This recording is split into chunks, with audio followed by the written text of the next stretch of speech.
शिक्षक शिक्षकेतर कर्मचाऱ्यांचे प्रलंबित प्रश्न निकाली काढा. नागपूर शिक्षणाधिकाऱ्यांचे शाळांना कडक निर्देश.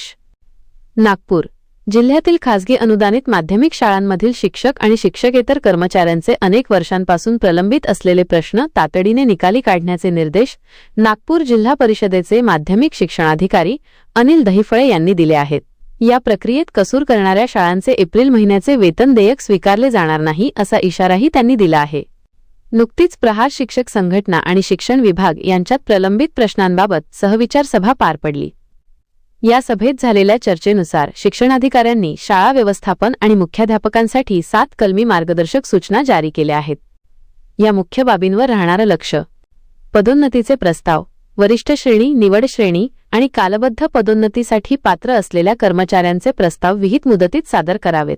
मुख्याध्यापकांनी याबाबतचे हमीपत्र एप्रिलच्या वेतन देयकासोबत वेतन पथक अधीक्षकांकडे जमा करणे अनिवार्य आहे.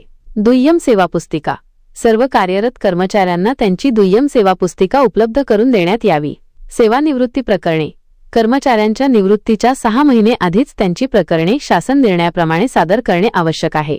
यात विलंब झाल्यास प्रशासकीय कारवाई केली जाईल. बिंदू नामावली: रूस्टर शाळांनी आपली बिंदू नामावली अद्ययावत करून मागासवर्गीय कक्षाकडून प्रमाणित करून घ्यावी. मुख्याध्यापक पदभरती: शाळेत मुख्याध्यापक पद रिक्त असल्यास केवळ स्वाक्षरीचे अधिकार मागण्यापेक्षा नियमित मुख्याध्यापक नियुक्तीचा प्रस्ताव सादर करावा. ग्रंथपाल वेतन निश्चिती: अर्धवेळ ग्रंथपालांचे पूर्णवेळ ग्रंथपाल पदावर उन्नयन करण्याबाबतच्या वेतन निश्चितीचे प्रस्ताव तातडीने लेखाधिकाऱ्यांकडे सादर करण्याच्या सूचना देण्यात आल्या आहेत. शाळांनी कर्मचाऱ्यांच्या हक्काच्या मागण्यांबाबत उदासीनता दाखवू नये. दिलेल्या सूचनांचे पालन न झाल्यास आणि प्रलंबित प्रकरणांची पूर्तता न केल्यास संबंधित शाळांचे वेतन रोखले जाईल. अनिल दहिफळे, शिक्षणाधिकारी, माध्यमिक, जी.प. नागपूर. या निर्णयामुळे जिल्ह्यातील हजारो शिक्षक आणि शिक्षकेतर कर्मचाऱ्यांना दिलासा मिळण्याची शक्यता वर्तवली जात आहे. व्हिडिओमधील शासन निर्णय व परिपत्रक आपणास हवे असेल तर ते आपल्या शासन निर्णय व परिपत्रक या टेलिग्राम चॅनलवर उपलब्ध करून देण्यात आलेले आहे. त्या ठिकाणावरून आपण ते डाउनलोड करून घ्यावे.